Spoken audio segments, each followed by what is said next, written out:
जय हिंद दोस्तों, आप सभी का बहुत बहुत स्वागत है दिशा एप्लीकेशन के इस यूट्यूब प्लेटफॉर्म पर। मैं हूं शुभम अग्रवाल। दोस्तों, आज बात करेंगे हम लोग डेटा प्रोटेक्शन बिल की स्ट्रेंथ का। क्या है ये बिल, क्यों इसको लाया गया, क्या इसमें अमेंडमेंट हुए हैं, क्यों ये जरूरी है, पूरा करेंगे स्वैत एनालिसिस इसका कि क्या है इसकी स्ट्रेंथ, क्या वीकनेस है और क्या अपॉर्चुनिटीज हैं और क्या थ्रेट्स दोस्तों उसके बाद निकल के सामने आएंगे। उन सभी चीजों पर आज बात करेंगे आज के इस वीडियो में। बने रहिए हमारे साथ दिशा एप्लीकेशन के इस यूट्यूब प्लेटफॉर्म पर। दोस्तों, सबसे पहले अगर बात की जाए तो अभी अगर न्यूज में क्यों आया उसकी बात करते हैं तो अभी यूनियन गवर्नमेंट ने क्या किया है, एक revised personal data protection bill को दोस्तों यहाँ पे इशू किया है, यहाँ पे लेके आई है, रिलीज किया है, जिसको हमने कहा है digital personal data protection bill 2022। आपको बता दें, इससे पहले पर्सनल डेटा प्रोटेक्शन बिल 2019 दोस्तों लाया गया था, जिसके 3 महीने बाद दोस्तों इसको इंट्रोड्यूस किया गया है। अब क्या क्या खास बातें हैं इसमें और किस तरीके से 2019 वाले बिल से चेंज है, क्या इसकी स्ट्रेंथ है और क्या इसकी वीकनेस है, हम उन सब की बात आज के वीडियो में करने वाले हैं। दोस्तों, बदलते हुए माहौल में ये बहुत जरूरी है कि हमारी डेटा को प्रोटेक्ट करने के लिए कोई ना कोई बिल, कोई ना कोई प्रोसेस हमारे सामने आए।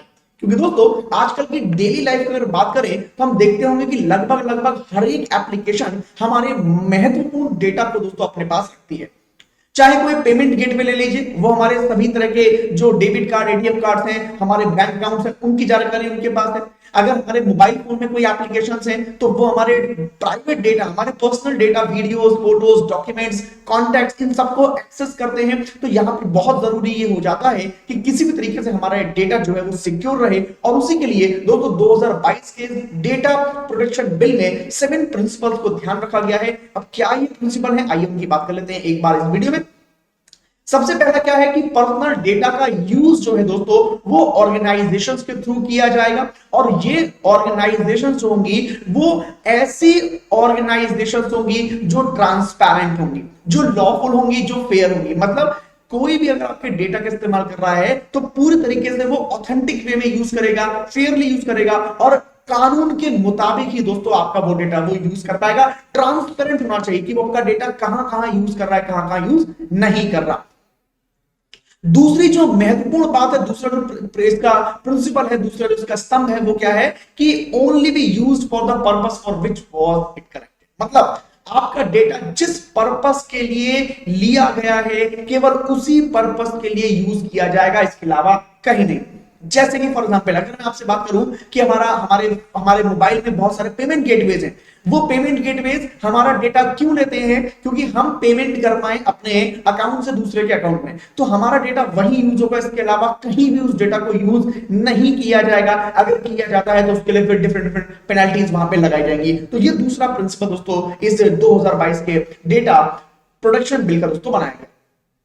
तीसरा है डेटा मिनिमाइजेशन, यानी कम से कम डेटा को आपको एक्सेस करना है, अधिक से अधिक डेटा आपके पास एक्सेस नहीं होना चाहिए। जितना जरूरी है उतना ही डेटा आप लोगे, उसके अलावा आप डेटा नहीं लोगे, ऐसा इसमें करा गया है। इसके अलावा डेटा एक्यूरेसी पर दोस्तों बहुत ध्यान करा गया है कि कहां से जब इसका कलेक्शन किया जा रहा है तो भाई उसकी एक्यूरेसी क्या है। डेटा बिल्कुल सही मायनों में होना चाहिए, सही अरेंज में होना चाहिए और सही तरीके से ही कलेक्ट किया जाना चाहिए। ये 3-4 प्रिंसिपल दोस्तों यहां पर बताए गए हैं। इसके अलावा और भी प्रिंसिपल है, कुल मिला के 7 प्रिंसिपल दोस्तों इस डेटा प्रोटेक्शन बिल के दोस्तों यहां पे बताए गए हैं। पांचवें प्रिंसिपल की बात करें तो यहां पर दोस्तों जो डेटा के स्टोरेज के ऊपर है उस पर बात की गई है। क्या कहा गया है कि जो पर्सनल डेटा कोई भी ऑर्गेनाइजेशन कलेक्ट करेगा उसको वो क्या कर सकता है, उसको बाय डिफॉल्ट स्टोर करके नहीं रखेगा। आपने देखा होगा कि आप कई बार कई सारे मोबाइल एप्लीकेशन यूज करते हैं, उसमें आपका डेटा एक बार ट्रांजैक्शन के बाद बाय डिफॉल्ट सेव हो जाता है और वही डेटा फिर आप आगे भी यूज करते हैं ना। तो यहां पर क्या लिखा है, stored perpetually by default, can not be store, मतलब वो बाय डिफॉल्ट स्टोर अब नहीं कर सकते, लिमिटेड होगा, एक फिक्स्ड ड्यूरेशन तक ही वो डेटा उनके पास रहेगा, उसके बाद वो डेटा जो है वो खत्म हो जाएगा, आपको दोबारा उसमें डेटा फिल करना पड़ेगा। तो बाय डिफॉल्ट का जो ऑप्शन है वो यहां पे खत्म हो रहा है। ये बहुत बड़ा स्टेप दोस्तों गवर्नमेंट ने लिया है इस बिल के थ्रू, जिसकी वजह से अब कंपनियों को हमेशा के लिए उनका डेटा स्टोर करने की परमिशन नहीं मिलेगी। जैसे कि बहुत सारी एप्लीकेशंस हैं जो मेरे जो मोबाइल के डेटा है वो अपने पास एक्सेस रखती हैं, है ना, तो वो लंबे समय तक वो एक्सेस का नहीं कर पाएंगे। इसके बाद दोस्तों सिक्स्थ प्रिंसिपल जो आता है वो कहता है कि हमारे डेटा के लिए बहुत सारे सेफ गार्ड होने चाहिए ताकि कोई भी अनऑथोराइज कलेक्शन दोस्तों ना हो पाए और डेटा का अनऑथोराइज प्रोसेसिंग ना हो पाए, यानी हमारा डेटा कहीं भी किसी भी गलत जगह यूज ना हो पाए, गलत तरीके से यूज ना हो पाए और ना ही गलत तरीके से डेटा का कलेक्शन हो पाए। यानी अगर डेटा कलेक्शन कोई कर रहा है, कोई भी एप्लीकेशन या कोई भी ऑर्गेनाइजेशन हमारा कोई डेटा एक्सेस कर रहा है, तो वो जेन्युइन वजह के लिए ही हमारा डेटा ले, ऐसा ना हो कि वो किसी वजह के लिए डेटा ले। फॉर एग्जांपल मैंने बहुत सारी एप्लीकेशन देखी हैं, जैसे मैंने एक मोबाइल में एप्लीकेशन स्टोर किया, वो सिंपल एक कैलकुलेटर था।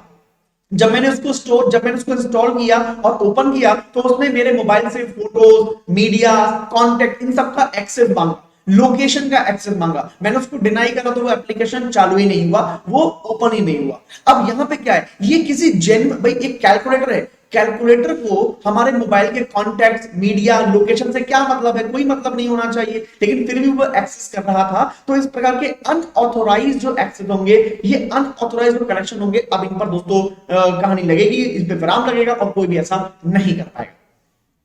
सेवेंथ प्रिंसिपल क्या है इसका, वो प्रिंसिपल दोस्तों बहुत इंपॉर्टेंट है और वो है अकाउंटेबल फॉर सच प्रोसेसिंग।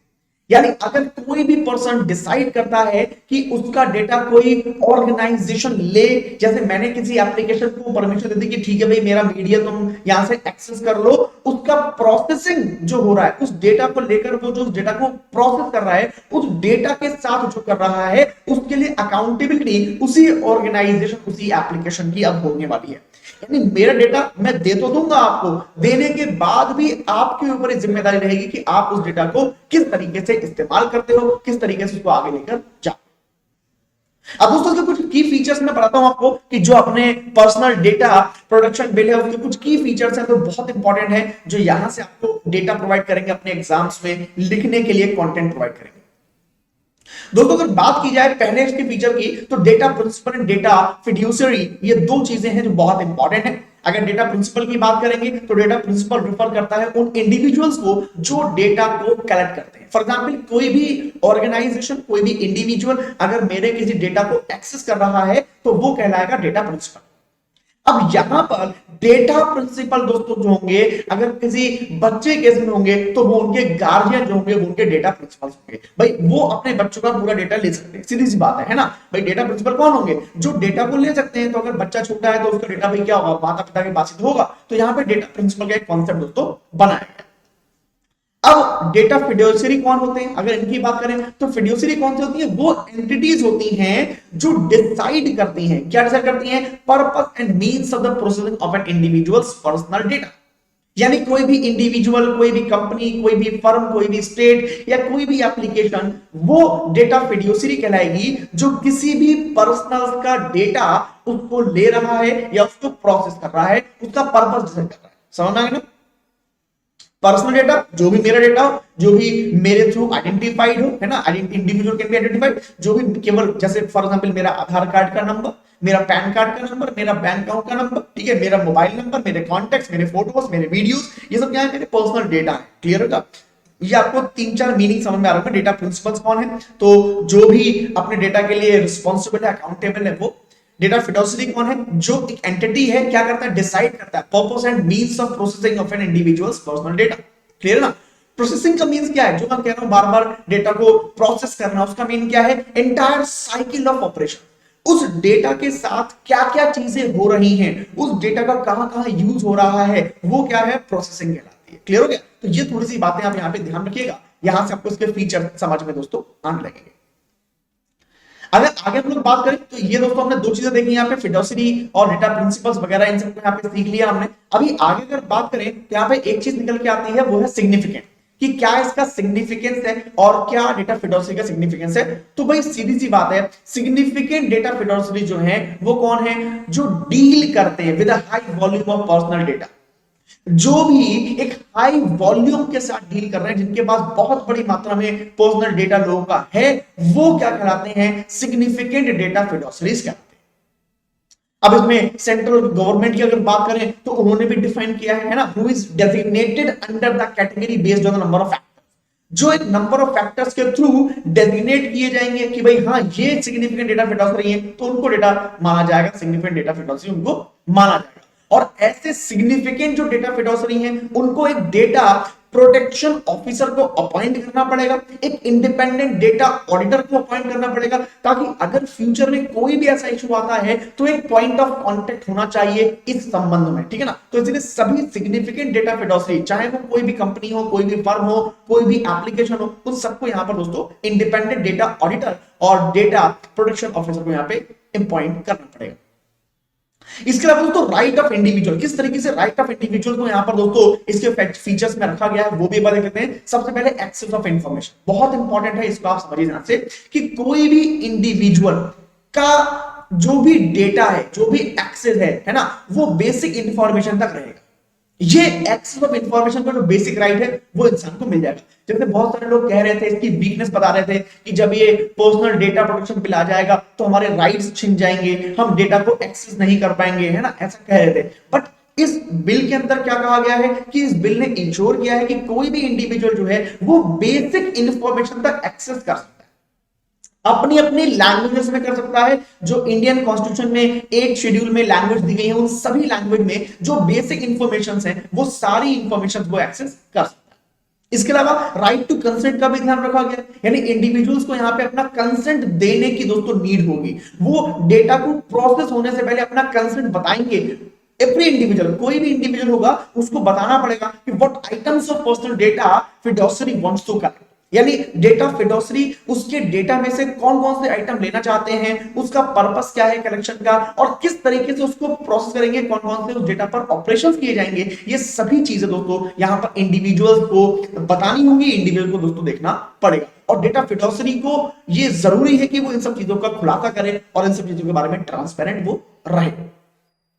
इसके अलावा राइट टू इरेज, तो सिंपल सी बात है, कोई भी डेटा प्रिंसिपल क्या कर सकता है, उसके पास पूरा अधिकार होगा कि वो अपने डेटा को इरेज कर सके और करेक्शन कर सके। डेटा जो डेटा फिडोसरी उसको कंट्रोल कर रहे हैं उन डेटा को वो हटा सके। जैसे कि फॉर एग्जांपल मेरा मोबाइल है, इसमें बहुत सारे डेटा फीड है, बहुत सारी एप्लीकेशन मेरा डेटा जो है वो एक्सेस कर रही है, तो मैं पूरा अधिकार रखूंगा कि उन डेटा को मैं वहां से हटा सकूं, उन डेटा को वहां से मैं रिमूव कर सकूं, ठीक है ना। राइट टू नॉमिनेट, ये बहुत इंपॉर्टेंट है। राइट टू नॉमिनेट का मतलब कि डेटा प्रिंसिपल्स जो होंगे, इनके पास अपना डेटा है, पर्सनल डेटा, वो पूरी तरीके से इस बात को लेंगे कि वो नॉमिनेट कर सकते हैं इंडिविजुअल्स को कि कौन उनका डेटा यूज करेगा और किस इवेंट के लिए करेगा और क्या उनके सारी चीजें रहेंगी, है ना। Who will exercise these rights in the event of their death और द इनकैपेसिटी। अगर वो लोग काबिल नहीं है, उनकी डेथ हो जाती है, तो उसके बाद फिर डेटा का क्या होगा, वो सारी चीजें यहां पर दोस्तों वो नॉमिनेट कर सकते हैं और उन चीजों को आगे लेके जा इस बिल के थ्रू। इसी के साथ साथ एक डेटा प्रोटेक्शन बोर्ड भी यहां पर दोस्तों बनाया गया है सेंट्रल गवर्नमेंट के द्वारा। डेटा प्रोटेक्शन जो बिल है वो इस बात को इंश्योर करता है कि एक ऐसा कंप्लायंस होगा, एक ऐसा बोर्ड होगा, एक ऐसा सेटअप होगा जिसे हम कहेंगे डेटा प्रोटेक्शन बोर्ड। और किसी भी अनसेटिस्फैक्टरी रिस्पांस की कंडीशन में, अगर कोई डेटा फिडोसरी है जो हमारा डेटा को हैंडल कर रहा है, उसकी तरफ से कोई भी अनसेटिस्फैक्टरी अगर हमें रिस्पांस मिलता है, तो ऐसी कंडीशन में जो कंज्यूमर है वो सीधे सीधे एक कंप्लेंट फाइल कर सकता है उस डेटा प्रोटेक्शन बोर्ड के सामने। वहां से पता लगेगा कि भाई मेरे डेटा को वो इलीगली कैसे यूज कर रहा है या अनऑर्गेनाइज्ड वे में कैसे यूज कर रहा है, ठीक है ना। साथ ही साथ क्रॉस बॉर्डर डेटा ट्रांसफर, इसमें बहुत बड़ा इशू रहा था जब ये बिल आया था, तो बहुत सारे लोगों ने कहा था कि इससे जो है वो बहुत दिक्कतें आने वाली हैं और डेटा जो है वो हमारे दुश्मन देश जो है वहां तक पहुंचेगा और वहां से पूरी दिक्कत दोस्तों यहाँ पे पहुंच जाएगी। ये काफी बातें उस समय चलाई गई थी, उस समय बताई गई थी। लेकिन दोस्तों यहाँ पे एक बात ध्यान रखनी ये है कि यहां पर पूरी बात यहां पे कही गई है। क्या कहा गया है कि इस बिल के द्वारा जो भी डेटा का स्टोरेज है, जो डेटा का ट्रांसफर है, वो एक सर्टेन नोटिफाइड कंट्रीज और टेरिटरीज तक ही जाए। यानी जैसे फॉर एग्जांपल कोई भी कंपनी, एबीसी कोई कंपनी है, उसने हमारा डेटा, भारत की जनता का डेटा अपने पास एक्सेस कर रखा है, तो वो जो स्टोरेज है वो देश में ही लगाएगा या तो टॉवर, या फिर ऐसी सर्टेन नोटिफाइड कंट्रीज में या टेरिटरीज में वो उनको लेके जा सकता है जहां पे इंडियन गवर्नमेंट ने परमिशन दे रखी है। क्लियर हो गया। इसके अलावा किसी भी और कंट्री में वो उस डेटा के टॉवर को, उसको स्टोरेज को नहीं रखेगा, ठीक है ना। सुटेबल जो डेटा सिक्योरिटी लैंडस्केप है वो प्रोवाइड किया जाएगा और गवर्नमेंट जो होगी वो हर तरह के डेटा को एक्सेस करने के लिए बिल्कुल फ्री होगी। उसके बाद तो सारा डेटा रहेगा ही रहेगा। क्लियर है ना, ये थोड़ी सी बात आप ध्यान रखिए। इसके बाद बात करें तो फाइनेंशियल पेनाल्टी, जो मैं स्टार्टिंग में कह रहा था कि अगर कोई इस बिल की जो रूल्स हैं, जो उनके कायदे हैं, उनको नहीं मानता है तो फाइनेंशियल पेनाल्टीज यहां पे लगाई जाएंगी, जो कि बहुत बड़े नंबर में है, 50 करोड़ टू 500 करोड़, 50 करोड़ से लेकर 500 करोड़ तक की जो पेनाल्टीज हैं वो दोस्तों यहां पर लगाई जा सकती हैं। सिग्निफिकेंट पेनाल्टीज ये लगाई जा सकती हैं सभी बिजनेस पर, सभी तरह के जो फॉर्म्स हैं, जो भी डेटा फिडोसरी है, जो भी डेटा ब्रीच करेगा या किसी भी तरीके से वो यूजर्स की जो डेटा है उसको इलीगली यूज करेगा या इस बिल के रूल्स को लेगा, 500 से 50 करोड़ तक की उसके ऊपर पेनल्टीज दोस्तों यहां पे लगाई जा सकती है। अगर डेटा प्रिंसिपल्स की बात करें तो उनको भी यहां पे क्या करना पड़ेगा, अगर यूजर को, जैसा मैं हूं, अगर मैं ही अपने फॉल्स डॉक्यूमेंट सबमिट कर रहा हूं या मैं ही जो है वो ऑनलाइन सर्विस में कोई अपने फॉल्स डिटेल्स फिल कर रहा हूं, जो फाइल्स हैं उनको प्रोवाइड कर रहा हूं, तो मुझ पर भी दोस्तों 10,000 रुपए तक का फाइन लग सकता है। यानी यूजर पर भी यहां पे पेनल्टी है और जो मेरा डेटा यूज करेगा उस पर तो तगड़ी पेनल्टी है ही। तो ये प्रावधान अच्छा है जिससे हम लोग डेटा का मिसयूज होने से बचाएंगे। और डेटा जो हमारा, हमने देखा होगा चारों तरफ र्यूमर्स फैले होते हैं, फेक डेटा, वो भी दोस्तों उसमें भी कुछ कमी यहां पर जरूर आएगी।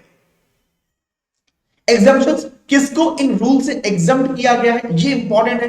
कई लोग कह रहे थे कि यही इसकी सबसे बड़ी वीकनेस है, इस डेटा प्रोटेक्शन बिल की सबसे बड़ी वीकनेस है इसके एग्जाम्पशन, क्योंकि यहां पे लगभग सबको एग्जाम कर दिया गया। तो नहीं भैया, यहां पे क्या होने वाली है, दो तीन चीजें मुख्य इंपॉर्टेंट ध्यान रखिए। गवर्नमेंट की सारी एजेंसी, उन सबको एग्जेम्प्ट किया गया है। यानी गवर्नमेंट और गवर्नमेंट की जो एजेंसीज हैं वो कंट्री की इंटीग्रिटी के लिए, कंट्री की सिक्योरिटी के लिए, इन सब चीजों के लिए डेटा को गैदर कर सकते हैं, डेटा को कलेक्ट कर सकते हैं, और वो इस बिल से बाहर है। यानी अगर वो कुछ ऐसा करते भी है जो इस बिल के अकॉर्डिंग गलत है तो भी उनको कुछ नहीं होने वाला, पहली बात। दूसरी बात, कुछ ऐसे बिजनेसेस हैं जिनको इस बिल के द्वारा छूट दी गई है कि वो नंबर ऑफ यूजर्स और वॉल्यूम ऑफ पर्सनल डेटा के अकॉर्डिंग क्या कर सकते हैं, किसी भी एंटिटी को प्रोसेस कर सकते हैं, यानी किसी भी डेटा को प्रोसेस कर सकते हैं। जो भी स्टार्टअप्स हैं उनको भी दोस्तों उनकी एक यहां पर उन्होंने क्या कहता, स्टार्टअप्स को ध्यान में करते हुए भी ये बात करी गई है कि कुछ ऐसे स्टार्टअप है जिनको वाकई में डेटा की जरूरत होती है, अगर डेटा उनको नहीं मिलेगा तो वो अपने बिजनेस को आगे नहीं बढ़ा पाएंगे। तो इसीलिए यहां पर दोस्तों इनको छूट दी गई है, क्योंकि बहुत सारे स्टार्टअप ने, बहुत सारे लोगों ने कहा भी था कि ये जो बिल है ये बहुत कॉम्प्लियंस इंटेंसिव है, मतलब बहुत ज्यादा इंटेंसिव है, इसके थ्रू डेटा जो होगा कंपनी तक पहुंच नहीं पाएगा और बिजनेस आगे नहीं बढ़ पाएगा। तो उनको यहां पे एग्जाम्प्ट भी दोस्तों किया गया। इसके बाद अगर देखें तो नेशनल सिक्योरिटी, मैंने आपको बताया कि नेशनल सिक्योरिटी से संबंधित जितनी भी चीजें हैं उन सभी के लिए ये सारे रूल बेकार हैं, उन सबको इससे एग्जाम्प्ट रखा गया है। सेंटर को पावर है, सेंटर के पास पूरी पावर है, उसकी एजेंसीज के पास पूरी पावर है कि वो इनके प्रोविजंस को ना मान सकती हैं, चाहे वो देश की अखंडता की बात हो, इंटीग्रिटी की बात हो, सोवरेनिटी की बात हो, या सिक्योरिटी ऑफ स्टेट की बात हो, फ्रेंडली रिलेशंस की बात हो। इन सब के आधार पर वो इस बिल के जो प्रावधान है, जो प्रोविजंस हैं, उनको इग्नोर भी कर सकते हैं। कौन? नेशनल सिक्योरिटी बेस पर गवर्नमेंट एजेंसीज, ठीक है ना। अब अगर बात करें इन सबके बाद तो डिजिटल पर्सनल डेटा प्रोटेक्शन का ये बिल सिग्निफिकेंट क्यों है? भाई लोग, जितनी बातें मैंने आपको बताई उससे आपको समझ में आ ही गया होगा। अब सबसे पहली बात ये है कि ये सिग्निफिकेंट इसलिए है क्योंकि नए बिल ने बहुत सारे ऑफर्स किए, significant concession on cross border data. पहले क्या था? पहले दोस्तों क्रॉस बॉर्डर डेटा फ्लोज पर बहुत ज्यादा पाबंदी थी और डेटा फ्लो नहीं हो पाता। अभी क्या है, इस नए बिल के माध्यम से यहां पर कुछ कंसेशंस मिले हैं। यानी यहां पर कुछ कहा गया, जिसमें मैंने आपको बताया कि कुछ कंट्रीज, कुछ टेरिटरी जो सर्टिफाइड होंगी, जो ऑथराइज्ड होंगी, वहां पर आप ले जाकर अपने डेटा को स्टोरेज कर सकते हो, अपने डेटा को ट्रांसफर कर सकते हो। बट पहले ऐसा मौका नहीं मिलता था, तो वो थोड़ी सी खास बात है, थोड़ी फ्लेक्सिबिलिटी यहाँ पे सरकार ने दी है। हालांकि पूरा कंट्रोल रहेगा सरकार का और एजेंसीज का कि वो डेटा वहां जाके गलत ना हो। दूसरी बात, जो डेटा लोकलाइजेशन है उसकी रिक्वायरमेंट पे थोड़ा यहाँ पे सॉफ्ट स्टैंड लिया गया है। पुराने वाले में थोड़ा सा मुश्किल था, वहां पे थोड़ा सा डेटा ट्रांसफर जो है वो मुश्किल था। अभी क्या है कि यहाँ पर ग्लोबल डेस्टिनेशन को हम सिलेक्ट कर सकते हैं अपने डेटा को ट्रांसफर के लिए, और अपनी कंट्री को दोस्तों, कंट्री टू कंट्री ट्रेड जो होता है उसके लिए बहुत अच्छा है। क्यों भाई? अगर एक कंट्री से दूसरी कंट्री के में ट्रेड हो रहा है तो भाई डेटा का फ्लो होगा, जरूर होगा। अभी पहले क्या था कि डेटा का फ्लो हम कर ही नहीं सकते थे, अभी उसमें क्या है, फायदा मिलेगा और हमारा ट्रेड और रिलेशंस जो है हमारे और आगे बढ़ सकते हैं। साथ ही साथ अगर आगे बात करें दोस्तों तो यहां पर एक बात और देखने को मिलती है कि right to postmortem privacy, withdraw consent जो है वो यहां पर लिया गया है, जो कि 2019 का जो पर्सनल डेटा प्रोटेक्शन बिल था उसमें नहीं था। अब यहां पे क्या है, एक ज्वाइंट पार्लियामेंट्री कमेटी है जिन्होंने रिकमेंड किया था इस तरह के डेटा विड्रॉ कंसेंट को, तो वो यहां पे रिकॉग्नाइज किया गया है और डेटा प्रिंसिपल को यहां पे लाया गया। साथ ही साथ दोस्तों अगर बात करें तो भारत में पुराने पहले ऐसे कई सारे डेटा प्रोटेक्शन रिजीम बन चुके हैं, उसके लिए बहुत सारे काम हो चुके हैं, की डिटेल मैंने आपको यहाँ पे दी है। सबसे पहले 2017 की अगर बात करें तो जस्टिस के एस स्वामी थे, रिटायर्ड हो गए, उनका और यूनियन ऑफ इंडिया के बीच में जो केस था 9 जजों की बेंच ने वो केस देखा था अगस्त 2017 में, और जीएस जो जस्टिस के एस स्वामी थे उनका और यूनियन ऑफ इंडिया के बीच में ये केस हुआ था, जिसमें दोस्तों जो इंडियन थे उनको कॉन्स्टिट्यूशनली मतलब संविधान के अनुसार यहाँ पे प्रोटेक्टेड किया गया था फंडामेंटल राइट की प्राइवेसी के लिए। तो ये आर्टिकल नंबर 21 जो था उसके संबंध में ऐसा डेटा प्रोटेक्शन के लिए यहाँ पे काम हुआ है पहले भी। इसके बाद जो बीएन श्रीकृष्ण कमेटी थी वो दोस्तों अगस्त 2017 में ही बनाई गई थी, ठीक है ना। क्या मतलब था उसका, डेटा प्रोटेक्शन के लिए उसका मतलब था डेटा प्रोटेक्शन बनाई गई थी, और उसने क्या करा, बहुत सारी मजबूती दी थी हमारे जो प्राइवेसी लॉ थे इंडिया में उनको काफी मजबूत यहां पर करने के लिए, बहुत सारे रिस्ट्रिक्शन लगाने के रिकमेंडेशन यहां पर किए थे, जिससे right to forget and data localisation आदि में दोस्तों सहायता मिली थी। इसके अलावा दोस्तों information technology intermediary guidelines and digital media ethics code rules 2021 में बन चुके हैं, जो क्या करते हैं, एक ग्रेटर विजिलेंस देते हैं, डिलीजेंस देते हैं, रिस्पेक्ट करते हैं दोस्तों यहाँ पे कंटेंट की प्लेटफॉर्म पर। तो इस तरह के काम दोस्तों इंडिया में पहले भी हो चुके हैं और डेटा को प्रोटेक्ट करने के काम पे बन चुके हैं, ठीक है ना। तो दोस्तों ये था हमारा डेटा प्रोटेक्शन बिल। मुझे बताइए कि कैसा लगा आपको। मैंने बहुत ब्रीफ में आपको पूरा समझाने का प्रयास किया है ताकि आपका यहाँ पे जो है समझ में ये आए। तो मुझे बताइए कैसा लगा आपको ये वीडियो। मिलते हैं नेक्स्ट वीडियो में जल्दी ही, तब तक आपसे लेता हूं विदा। आप सभी को मेरा नमस्कार, आप सभी को मेरा जय हिंद।